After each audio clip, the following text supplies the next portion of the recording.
ఇంతకు ఎవరీమే?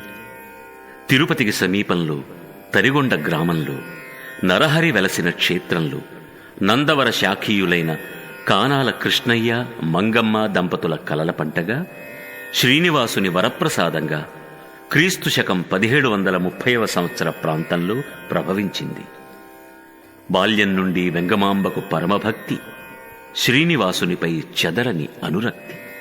పుట్టినదాదిగా ఈమెకు పురుషోత్తమునిపై పూజ్యభావం, ఇలవేలుపైన నరహరిపై ఎనలేని అభిమానం. బాల్యంలో ఆటపాటలు భగవత్పరమైనవే, పారవశ్యంతో చేసేవి పరమేశుని భజనలే. ఇది చూచి తల్లిదండ్రులకు ఎంతో ఆనందం, అంతలోనే ఆవేదనం. ఆడుకొనవలసిన ఆడపిల్లకెందుకు ఆధ్యాత్మిక చింతన? వయసు పెరిగితే సరిపోతుందిలే అని ఒక ఆలోచన.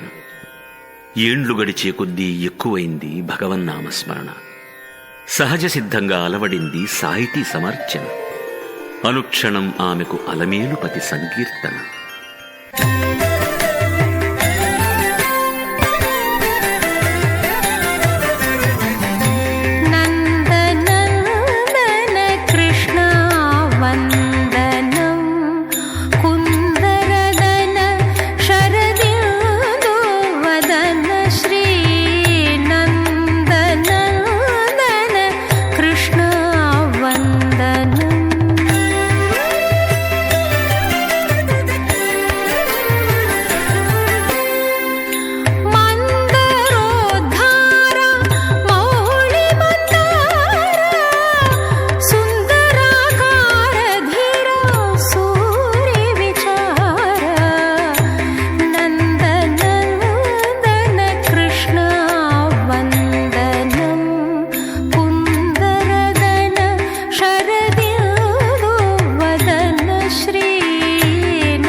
కన్న కూతురు ప్రవర్తన కన్నవారికి కలవరం కలిగించింది. అపార భక్తి తన్మయత్వంలో ఆమె అనంతుని కీర్తిస్తూ నర్తిస్తూ బాహ్యస్మృతిని విస్మరిస్తుంటే కృష్ణయ్య దంపతులకెంతో కష్టం కలిగింది. బాలకు వివాహం చేసేయడమే భావ్యమనిపించింది. ఈ విషయమే వెంగమాంబతో ప్రస్తావిస్తే ఎంతమాత్రం సమ్మతించనంది. తిరుమలేశుడే గతిగా పతిగా జీవన వీణాశ్రుతిగా భావించే తనకు పరపురుషునితో పరిణయం అసంభవమని చెప్పింది. ఎలాగైనా ఆమెను పెళ్లికి ఒప్పించాలని తల్లిదండ్రులు అనేక ప్రయత్నాలు చేశారు. చివరకు ప్రాయోపవేశం చేస్తామని బెదిరించారు. ఇక ఏమీ చేయలేక, ఎదురు మాటాడరాక ఈశ్వరేచ్ఛ అని శిరసు వంచింది. నారగుంటపాళానికి చెందిన ఇంజేటి వెంకటాచలపతితో వివాహం జరిగింది. పేరుకు పెళ్లయిందే గాని యుక్త వయస్కురాలు కానందున పుట్టింటిలోనే ఉండిపోయింది. హరినామస్మరణతో కాలం గడుపసాగింది.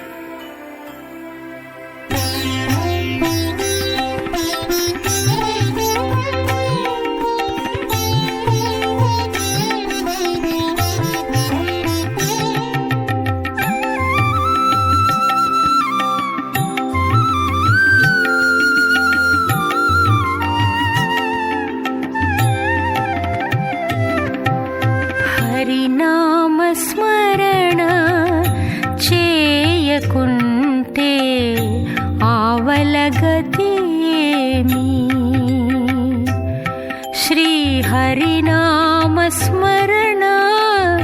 చేయకుంటే ఆవలగతేమి?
హింసకమునుపే ఉత్సాహంబులి ముడకమునుపే నిర్ధనులై దిగులు పడుటకు మునుపే నేత్రాలను పొరగప్పకమునుపే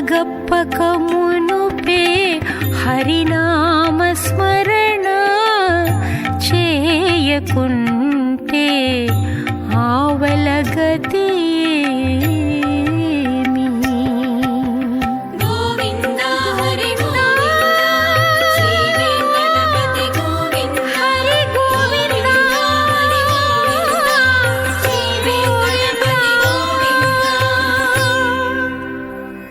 ఈ విధంగా ఆడుతూ పాడుతూ కొనియాడుతూ కళ్యాణమైన సంగతే మరచింది. ఈడేరిన తరువాత వేంగమాంబను తన ఇంటికి తీసుకువెళ్లవచ్చని భావించిన ఇంజేటి వెంకటాచలపతి దురదృష్టవశాత్తు మరణించాడు. ఈ విషయం తెలిసినా ఆమెలో ఏ మార్పు లేదు. దివంగతుడైన భర్తకు మనసులో నమస్కరించుకుని దివారాత్రాలు భక్తిలో మునిగింది. కాని పసుపు కుంకుమను తీయలేదు. బాలవితంతువైన బేలపై జాలిపడిన పెద్దలు ఆచార వ్యవహారాల విషయంలో రాజీపడలేదు. ఆమెకు శిరోముండనం చేయించి సౌభాగ్య చిహ్నాలు తొలగించాలని ప్రయత్నించారు. వెంగమాంబ దీనికి ఎంతమాత్రం అంగీకరించలేదు. తాను నిత్య సుమంగళినని వాదించింది. బొట్టు కాటుక తీయనని పట్టుపట్టింది. ఈ పరిస్థితిలో తన కుమార్తెను ఊరికి దూరంగా ఉంచాలని కృష్ణయ్య ఆమెను మదనపల్లి తీసుకుని వెళ్లారు. అక్కడ రూపావతారం సుబ్రహ్మణ్య శాస్త్రి అనే యోగికి జరిగిన విషయమంతా చెప్పి పరిష్కార మార్గం సూచించమని ప్రార్థించారు. వేంగమాంబ విశిష్ట వ్యక్తిత్వం గుర్తించిన యోగి మంత్రోపదేశం చేశారు. జన్మతః సంక్రమించిన సంస్కారానికి గురుదీవెన, భక్తిభావన తోడై ఆమెకు తత్వ జిజ్ఞాస, సాహిత్యాభిలాష, పాండితీ ప్రకర్ష కలిగాయి. అక్షమాలాంకుశధారిణి అజురాణి అక్షర సాక్షాత్కారం అనుగ్రహించింది.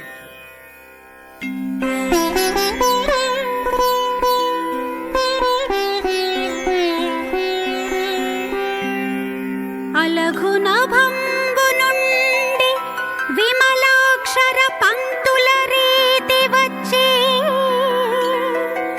నేనలసత చెండి ఉన్నతరి ఆననమందు వసించి జ్ఞానమున్ కలుగగజేసి మానస వికారములందొలగించి జిహ్వపై నిలిచిన శారదను నిత్యము సన్నుతి సేయుచుండెదన్. సరస్వతిని ఈ విధంగా సంస్తుతించింది. ఆపై ఆరాధ్య దైవమైన ఆపదముక్కుల వాణిని అభినుతించింది. సరోజ పత్రలోచనం సుసాధు ఖేదమోచనం చరాచరాత్మక ప్రపంచ సాక్షిభూతమవ్యయం పురారి పద్మజామరేంద్ర పూజితాంఘ్రి పంకజం స్మరామి వెంకటేశ్వరం చ సాగరాత్మజేశ్వరం సాగరాత్మజేశ్వరం. పురాణ పూరుషం సమస్త పుణ్యకర్మ రక్షణం మురాసురాదిదానవేంద్ర మూర్ఖజాల శిక్షణం ధరాధరోద్ధరం ప్రశాంతతాపసాత్మవీక్షణం స్మరామి వెంకటేశ్వరం చ సాగరాత్మజేశ్వరం సాగరాత్మజేశ్వరం. సాహిత్యాధ్యయనం, తత్వోపాసనం పూర్తి చేసి తరిగొండకు తిరిగి వచ్చిన వెంగమాంబకు సంప్రదాయపరులైన బ్రాహ్మణుల నుండి ప్రతిఘటన ఎదురైంది. ఆ ప్రాంతానికి మతగురువైన పుష్పగిరి పీఠాధిపతులు విద్యా నృసింహ భారతి స్వామివారు అరుదించారు. విషయమంతా తెలుసుకున్న స్వామి వెంగమాంబను పిలిపించారు. తెరసాటున ఆమెను ఉంచి వితంతు స్త్రీకి ఉచితమైన సంప్రదాయాలు అనుసరించమన్నారు. ఆమె నిరాకరించింది. పీఠాధిపతికి నమస్కరించక నిలిచిన ఆమె చర్యలు అక్కడున్న వారికి ఆగ్రహం కలిగించాయి. స్వామిపై గౌరవం లేక కాదని, తాను కైమోడ్పు చేయడం శ్రేయస్కరం కాదని తెలిపింది. ఇంతలో తెర తొలగించారు. అక్కడున్న వారంతా ఆమెను పీఠాధిపతికి అభివందనమాచరించమని ఆదేశించారు. ఆచార్య స్వామిపై తనకు అపార గౌరవమని, అయినా ఒక్కసారి ఆయనను పీఠంపై నుండి లెమ్మనండని, ఆపై తాను నమస్కరిస్తానని చెప్పింది. ఏమనుకున్నారో ఏమో, స్వామి పీఠంపై నుండి లేచారు. ఆమె అంజలి ఘటించింది. అంతే, ఆ పీఠం భగ్గున మండిపోయింది. అందరూ నిశ్చేష్టులైనారు. ఆమె సామాన్యురాలు కాదని, నరసింహోపాసకురాలైన సిద్ధయోగిని అని పీఠాధిపతులు ప్రకటించారు.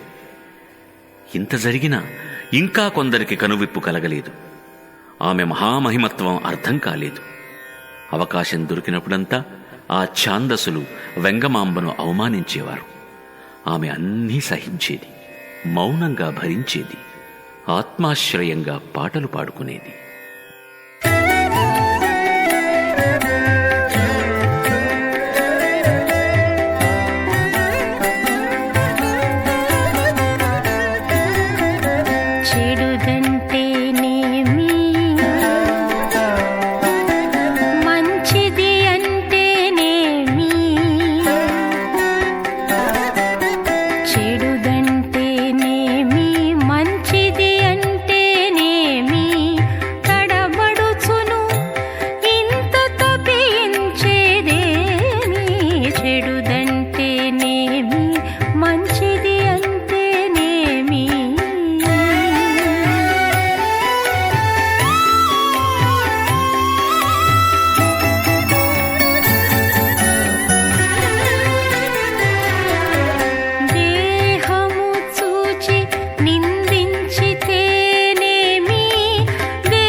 ఇలా వేదాంత ధోరణిలో తనలో తాను నవ్వుకునేది.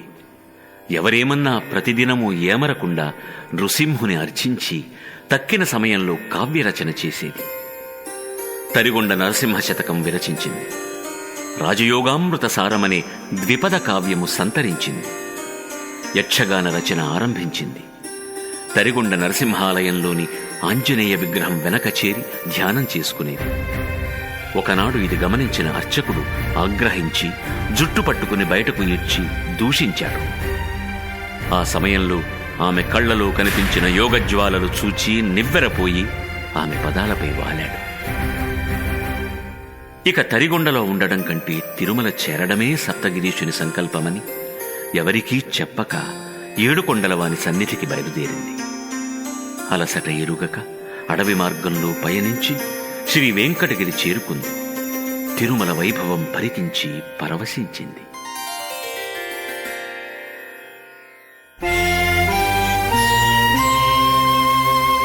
అదిగో అల్లదిగో అదిగో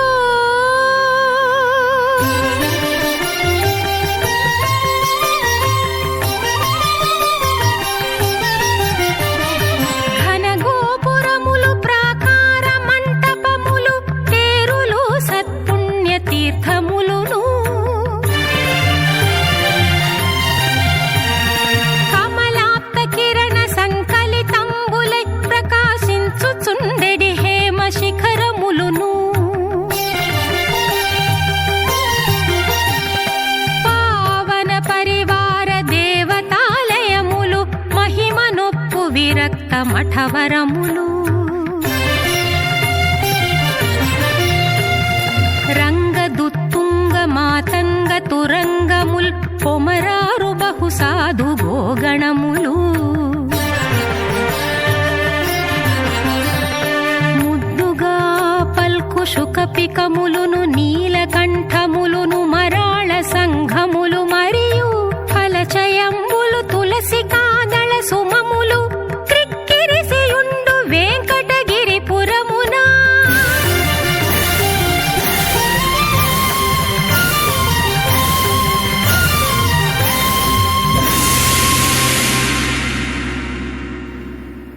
ఏడు కొండలను ఇలా తిలకించి పులకించి జన్మ ధన్యమైనదని భావించి త్వరత్వరగా తిరుమలపతిని దర్శించాలని పరుగు పరుగున ఆనంద నిలయం చేరింది. ఆ దివ్యమంగళ విగ్రహం ముందు నిలిచి ఆనందంతో అంజలించి ఆదమరచి ఆలపించింది. శ్రీమత్పరంధామ జీవావళి స్తోమ సారాంబుద శ్యామ సంపూర్ణ సత్కామ కందర్పలావణ్య కంజోద్భవాగణ్య షాడ్గుణ్య సంపన్న సంరక్షితాపన్న సత్యవ్రతాచార సాధు వ్రజోద్ధార వేదాంత సంచార విశ్వంభరాధార శ్రీ వెంకటాద్రీశ సచ్చిత్ ప్రకాశ పరాకాశ లోకేశ దాస ప్రియ శ్రీనివాస నమస్తే నమస్తే నమస్తే నమః.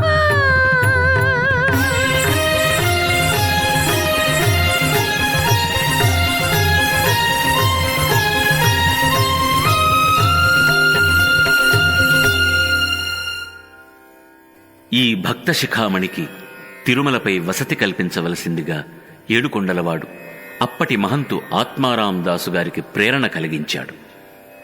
ఆయన ఆలయం వెనుక పూరి గుడిసెలో ఆశ్రయం కల్పించారు.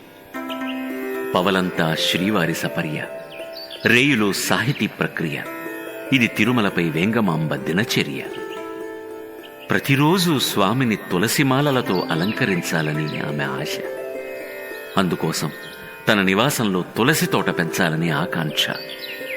ఇందుకు అనువుగా ఇంటి వెనుక ఒక నూతిని త్రవ్వించనారంభించింది. బావిలో బండపడింది.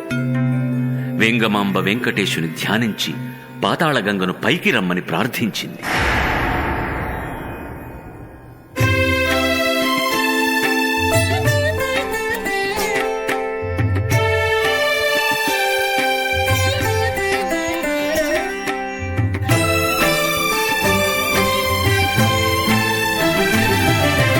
ఓ తల్లి గంగా భవాని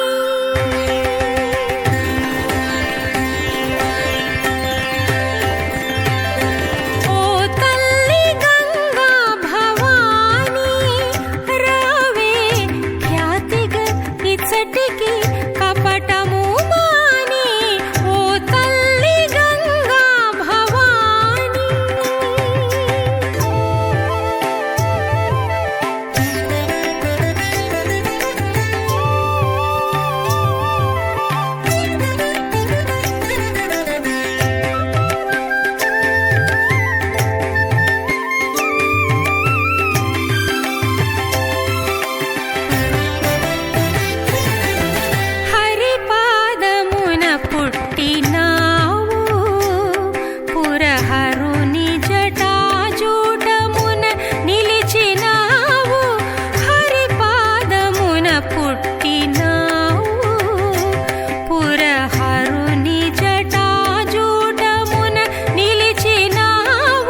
శేషగిరివాసునే వేళ కీర్తించు జ్ఞాన కరిగొండ నరసింహుడైనా శేషగిరివాసునే వేళ కీర్తించు జ్ఞాన కరుణ నాపై నుంచు శానా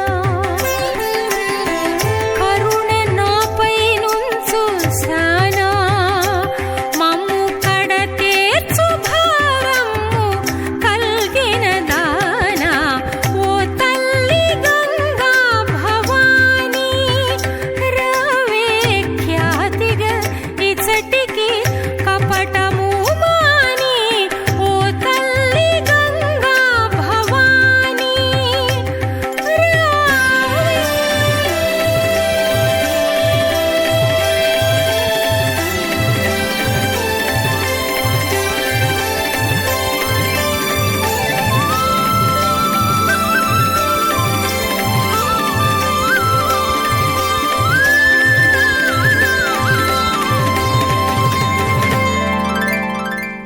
అంతే పరమపావని గంగ పరుగెత్తి వచ్చింది. ఆ జలధారలతో ఆమె తులసీవనం పెంచింది. తులసి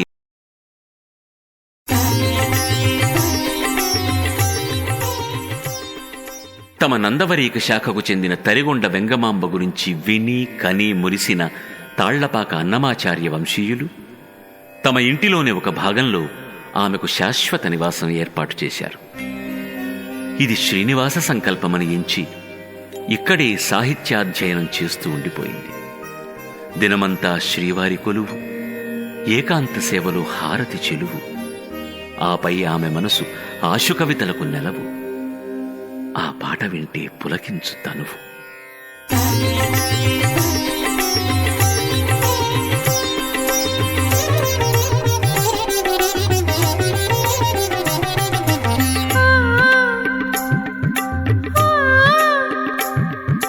వినరన్ననే జూచు వెంకటేశ్వరుడు మినమినమని చాల మెరసేటిదేమో వినరన్ననే జూచు వెంకటేశ్వరుడు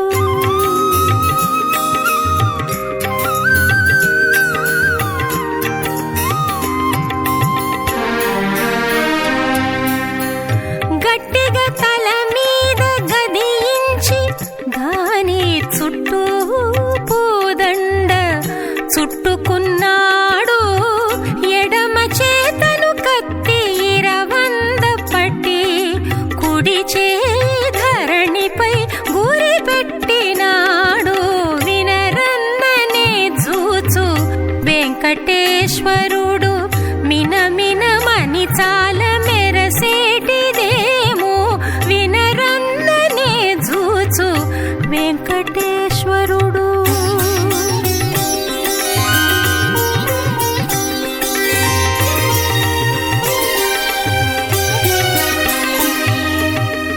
నల్లని ముయిలు వర్ణము గలవాడు తెల్లనై తగు పట్టే తిరుమణివాడు కలికి చూపుల గొప్ప కన్నులవాడు మొలక నవ్వులవాడు ముద్దులవాడు. వినరన్ననే జూచు వెంకటేశ్వరుడు మినమినమని చాల మెరసేటిదేమో వినరన్ననే జూచు వెంకటేశ్వరుడు.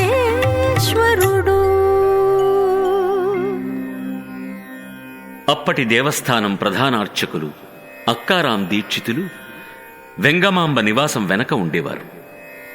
పూర్వసువాసిని పూజలు చేయడం నచ్చక ఆమెను పదే పదే కించపరిచేవారు. ప్రతిరోజు భోజనానంతరం ఎంగిలి విస్తర్లు వెంగమాంబ ఇంటిలోనికి విసిరేసేవారు. ఇవన్నీ ఆమె పట్టించుకునేది కాదు. స్థితప్రజ్ఞ గనుక కోపగించుకోలేదు.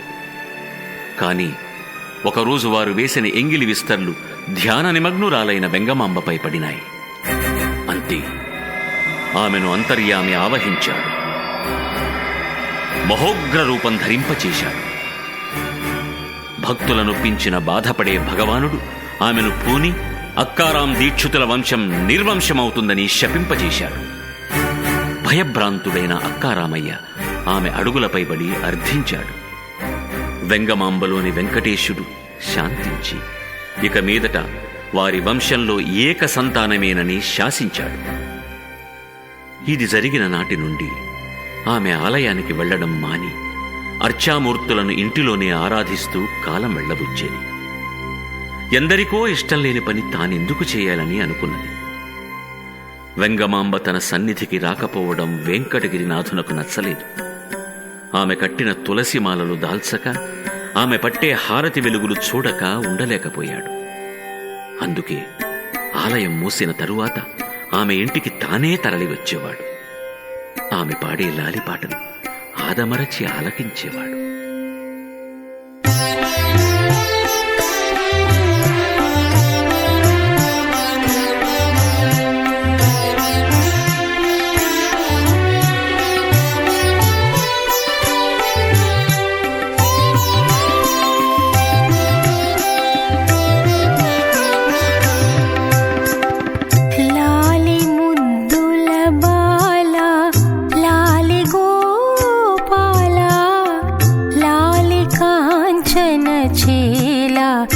లలిత గుణజాల లాలి ముద్దుల బాల లాలి గోపాల లాలి కాంచన చేల లలిత గుణజాల.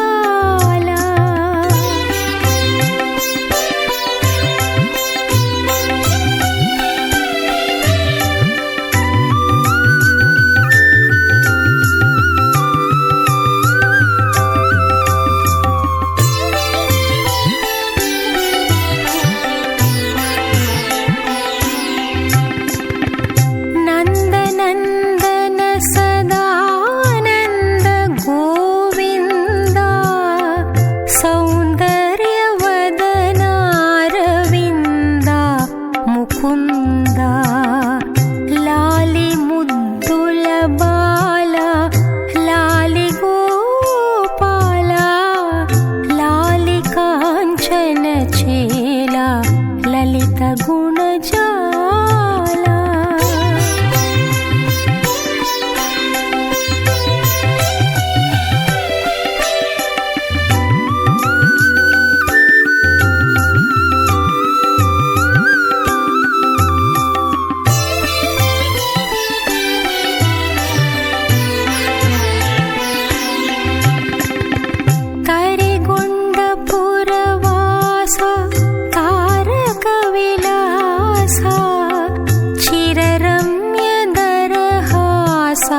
శ్రీ వెంకటేశ లాలి ముద్దుల బాల లాలి గోపాల లాలి కాంచన చేల లలిత గుణజాల. ఇలా కొంతకాలం జరిగింది. ఇంతలో బ్రహ్మోత్సవం వచ్చింది. పరమానందభరితంగా వైభవోపేతంగా ఆరంభమైంది ఆ రోజు రథోత్సవం. శ్రీనివాసుని తేరు తరలింది. తిరుమాడ వీధులలో తిరుగాడసాగింది. ఆలయం వెనుకనున్న వెంగమాంబ గృహ సమీపంలో స్యందన విందుకు ఆగిపోగా అందరిలో కలవరం బయలుదేరింది. పరమభక్తురాలైన వెంగమాంబ లేకుండా జరిగే ఉత్సవాలు పరాత్పరునకు ప్రీతిపాత్రం కాదని, అరదం అందుకే ఆగిపోయిందని అందరి నోట ఒకే మాట. ఆలయాధికారులు, అర్చక స్వాములు ఆలోచించుకున్నారు. వెంగమాంబను అరుదించమని అర్థించారు. ఇది స్వామి ఆజ్ఞగా భావించి హారతి పళ్ళెంతో ఎదురేగి కదలని రథంలో కళలొలికే కలియుగ దైవానికి కర్పూర హారతి కైంకర్యం చేసింది. వెంటనే తేరు కదిలింది. జయ జయధ్వానాలతో ముందుకేగింది. అప్పటి నుండి వెంగమాంబ యథావిధిగా ఆలయానికి వెళ్లి అర్చించి హారతి అర్పించేది. అనంతర కాలంలో ఆమె అద్భుత లేఖిని నుండి అనేక కృతులు అవతరించాయి. యోగవాసిష్టం, అష్టాంగ యోగసారం వంటి వేదాంత రచనలు, జలక్రీడా విలాసం, ముక్తికాంతా విలాసం వంటి యక్షగానాలు, పెండ్లిపాటగా రమాపరిణయం, చెంచు నాటకం, గోపికా నాటకం, శ్రీ భాగవతం మొదలగునవి వెలువడినాయి. పతి మీద గౌరవముతో తన పేరు ఇంజేటి వెంగమాంబగా వ్రాసుకున్నది. 3 నామాలవాడు అద్దమరెయ్యిలో ముద్దరాలి కడకేతించేవాడు. విందు ఆరగించి వీణుల విందుగా గానం అవధరించేవాడు.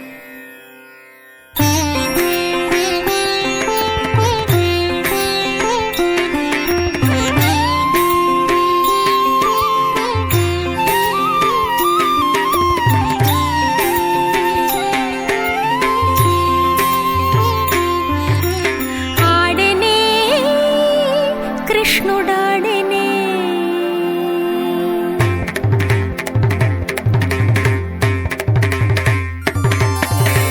ఆడెనే కృష్ణుడాడెనే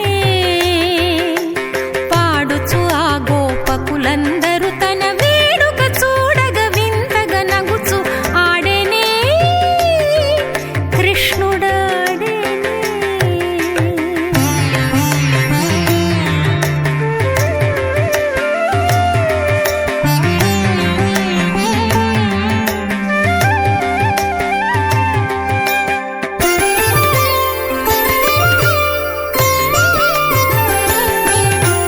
మణిభూషణములు మరి మరి కదలగా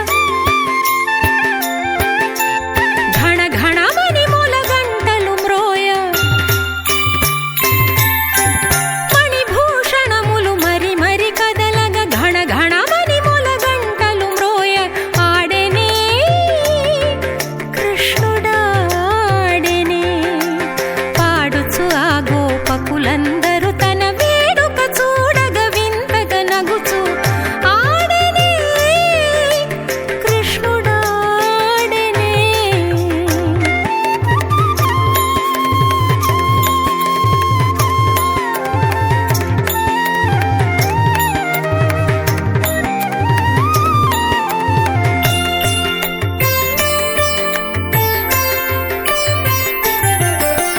వరతరిగొండ నివాసుడు వెంకటగిరి నిలయుండగు కృష్ణుడు చెలగి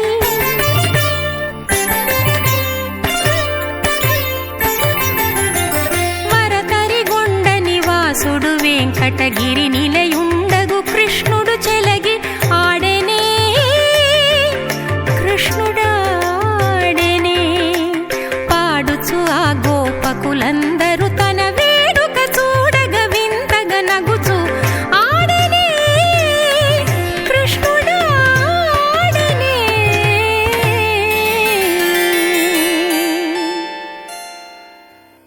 ఇలా ప్రతిరోజు జరుగుచుండగా ఒకనాడు శేషాద్రి నిలయుడు కావ్యశ్రవణం చేస్తుండగా తెల్లవారుజామైంది.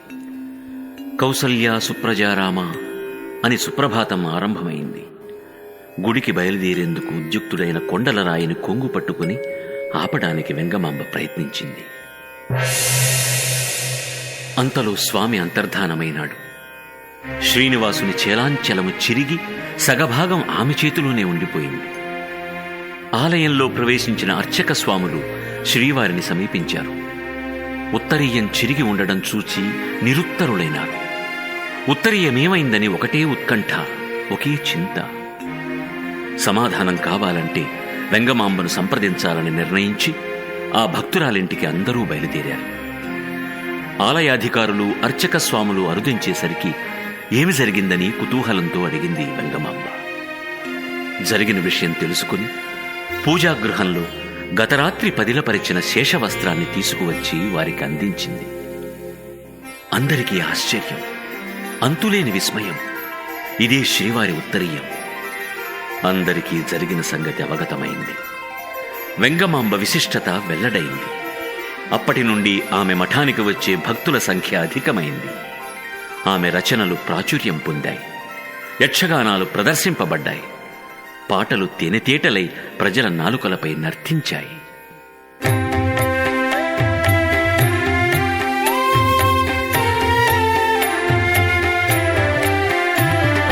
శోభానే శోభనమే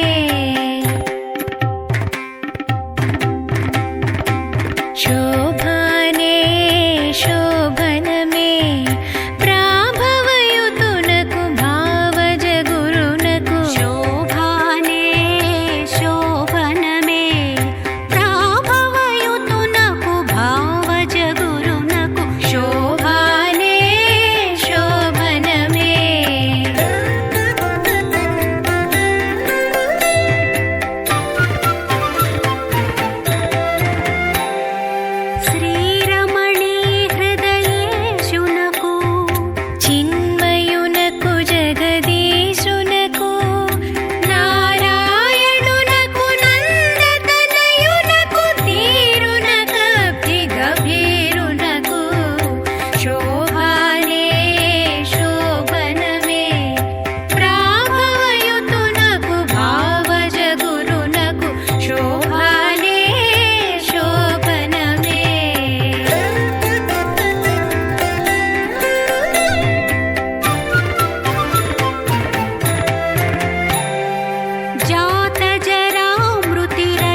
వెంగమాంబ విఖ్యాతిని విన్నవారికి ఆమెపై విశిష్ట భక్తి ప్రపత్తులు ఏర్పడినాయి. ఎందరెందరూ భూరిదానాలు చేసేవారు. సగౌరవంగా వారికి తోచినది సమర్పించేవారు. ఈ విత్తమునంతా భక్తుల సౌకర్యార్థం వినియోగించేది వెంగమాంబ. తన మఠంలో వైశాఖ మాసంలో నృసింహ జయంతి వైభవంగా నిర్వహించేది. శ్రీనివాసుని చిన్మయ గాథను 2000 పద్యగద్యములతో శ్రీ వెంకటాచల మహాత్మ్యమనే చంపూ కావ్యం రచించింది. అష్టఘంటములను పేర 8 మందిచే తన రచనల శుద్ధ ప్రతులను సిద్ధం చేయించింది.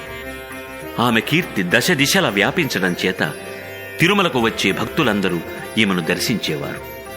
వెంగమాంబ అనుగ్రహానికి వేచి ఉండేవారు. దీనివలన ఆమె యోగ సాధనకు ఆరాధనకు అంతరాయమేర్పడేది. ఈ సమస్యను పరిష్కరించమని ఏడుకొండలవాణిని వేడుకున్నది. ఏకాంతము ప్రశాంతము ప్రసాదింపుమని ప్రార్థించింది. వెంకటేశుడు వేడుకోలు విన్నాడు. వెంగమాంబను యోగశక్తి ద్వారా తుంబురు కొనకు చేర్చాడు. మానవ సంచారం లేని గుహలో ఆ తుంబురు కోనలో మహిత తపమాచరించేది వెంగమాంబ. రాత్రివేళ ఆమెను స్వామి తన సన్నిధికి రప్పించుకునేవాడు. పూజలంది కవితలు చెప్పించుకునేవాడు. తిరుమల ప్రజలకు వెంగమాంబ కనిపించకపోవడంతో ఆ కవయిత్రి ఏమైందని ఆలోచన, ఎందుకు అదృశ్యమైందని ఆందోళన.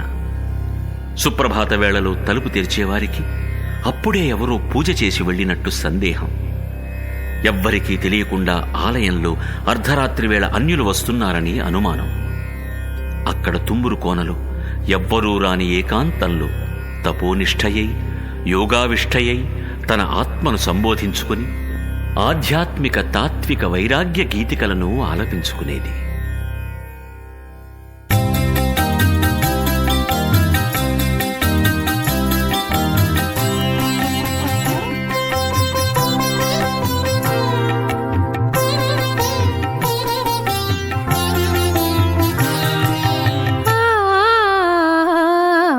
జ్యోతి వెలుగుచున్నదమ్మా,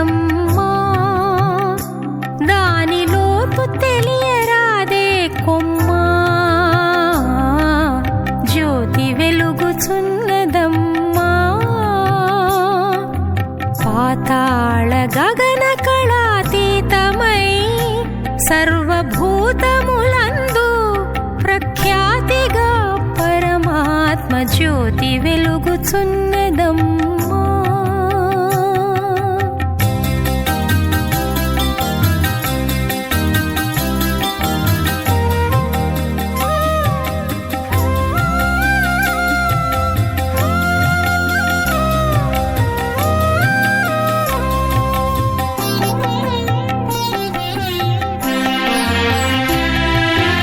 ఎరుకలోన ఎరుకైనదమ్మా, సర్వమెరిగే సాక్షియై ఉన్నదమ్మా.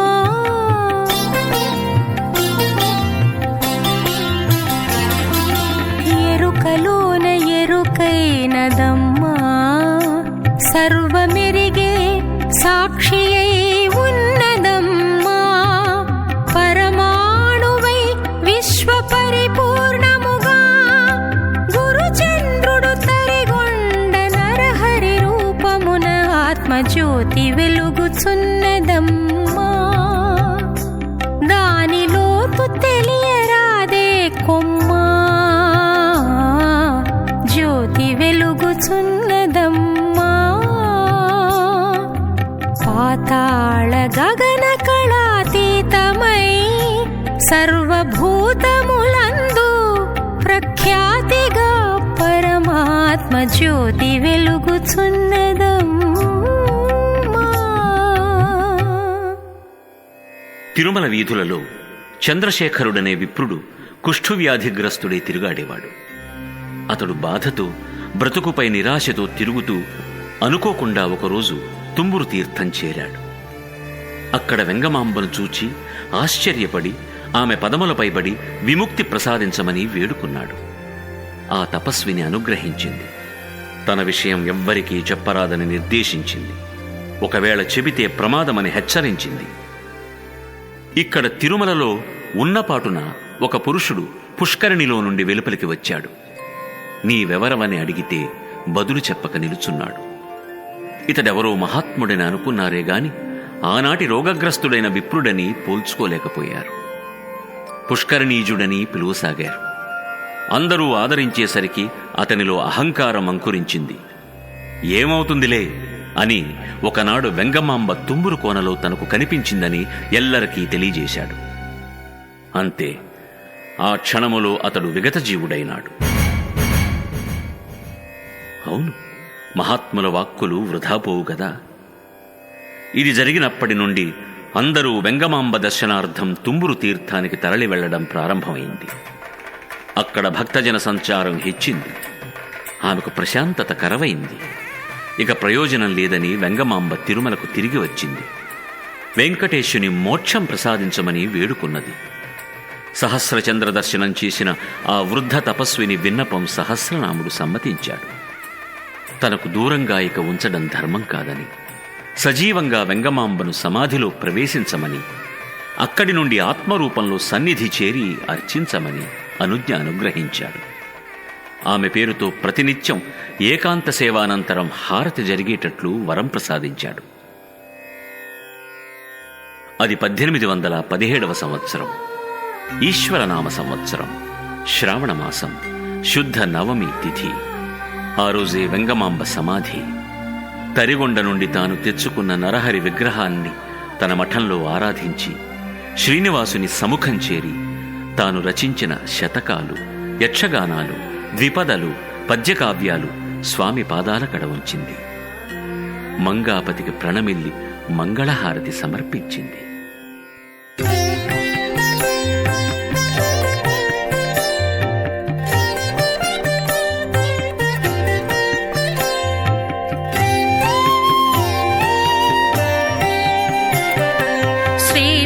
శ్రీపన్నగాద్రివర శిఖరాగ్రవాసునకు పాపాంధకార ఘన భాస్కరునకు ఆపరాత్మునకు నిత్యాన పాయిని అయిన మా పాలి అలమేలు మంగమ్మకు జయమంగళం నిత్య శుభమంగళం, జయమంగళం నిత్య శుభమంగళం, జయమంగళం నిత్య శుభమంగళం, జయమంగళం నిత్య శుభమంగళం.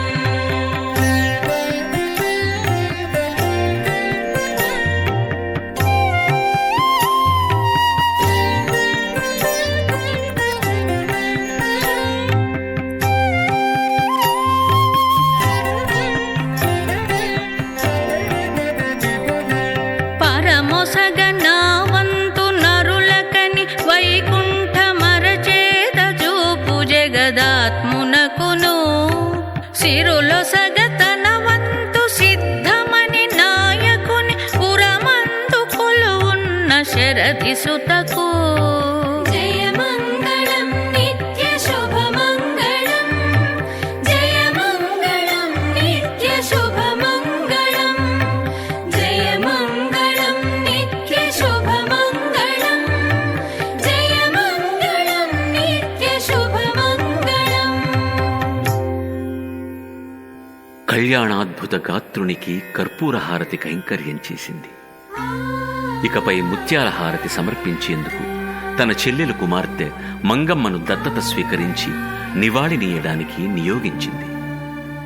ఆ విరాగిని, ఆ సిద్ధయోగిని, మహాతపస్విని సమయం ఆసన్నమైనదని అందరికీ తెలియజేసి అద్వైతాత్మగీతం ఆవిష్కరించింది.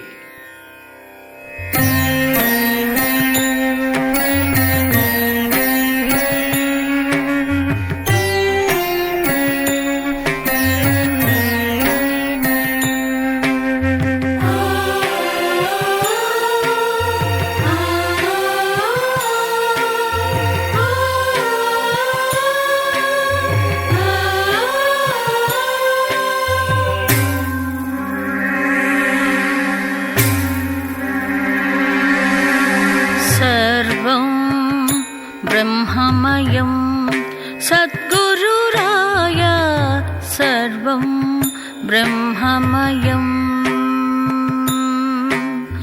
సర్వం బ్రహ్మమయం సద్గురురాయ, सर्वं ब्रह्ममयम्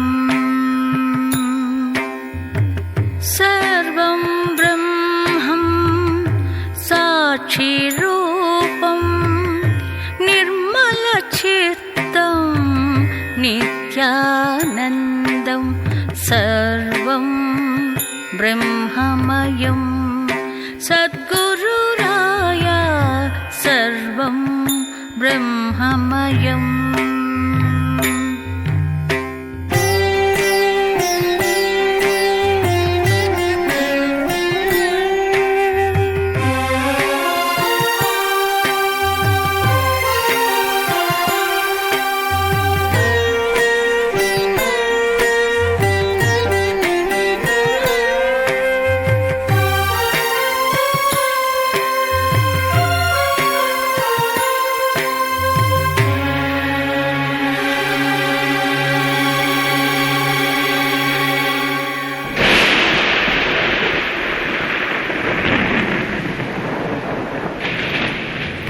सप्त जलजमुल सरगुण दाटिति सप्त जलजमुल सरगुण दाटिति गुप्तं बगुआ गुरिलो कलिसिति सर्वं ब्रह्ममयं सद्गुरुराय सर्वं ब्रह्ममयम्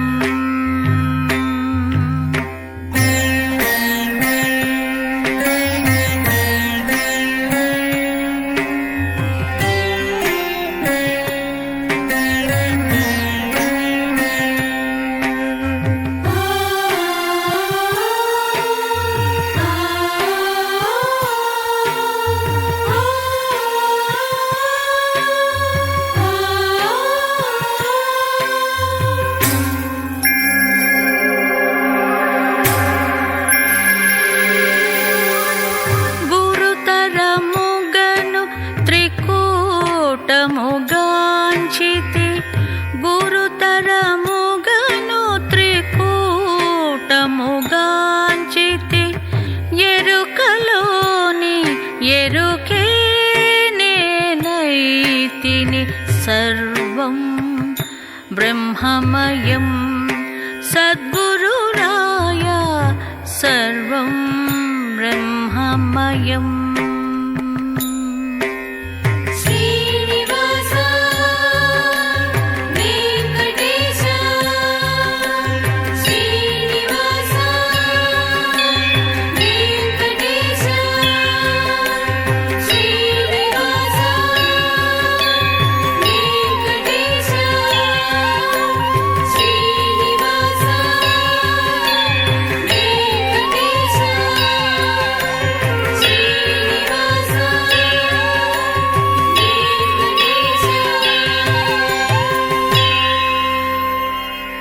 సంకీర్తన చేస్తూ సమాధిలో ప్రవేశించేందుకు సమాయత్తమై భక్తులు, శిష్యులు, అర్చకులు, అధికారులు అందరూ చూస్తుండగా గోవిందనామస్మరణ చేస్తూ సమాధిలో సచిదానందం సంప్రాప్తించగా వెంకటరమణునిలో విలీనమైంది. సప్తగిరివాసుని అంశతో సంభవించి సంకీర్తనలతో సత్కావ్య రచనలతో సంతోషపరచి సాంఘిక దురాచారాలతో సమరం గావించి సహస్ర చంద్ర దర్శనం చేసి తన 87వ ఏట సాయుజ్య సామ్రాజ్యం సముపార్జించింది. వెంగమాంబ నేటికి ఆత్మరూపంలో వెంకటేశుని సేవిస్తున్నది. దాసులకు దివ్యానుభూతిలో దర్శనమిస్తున్నది. ఏకాంత సేవానంతరం ఈనాటికి ఏడుకొండలవానికి తాళ్లపాకవారి లాలి, తరిగొండవారి హారతి సమర్పితమవుతున్నాయి. తరిగొండ వెంగమాంబ భక్తి, తపశ్శక్తి, జీవన్ముక్తి నిత్య సత్యాలుగా నిలిచి ఉన్నాయి. ఓం శాంతి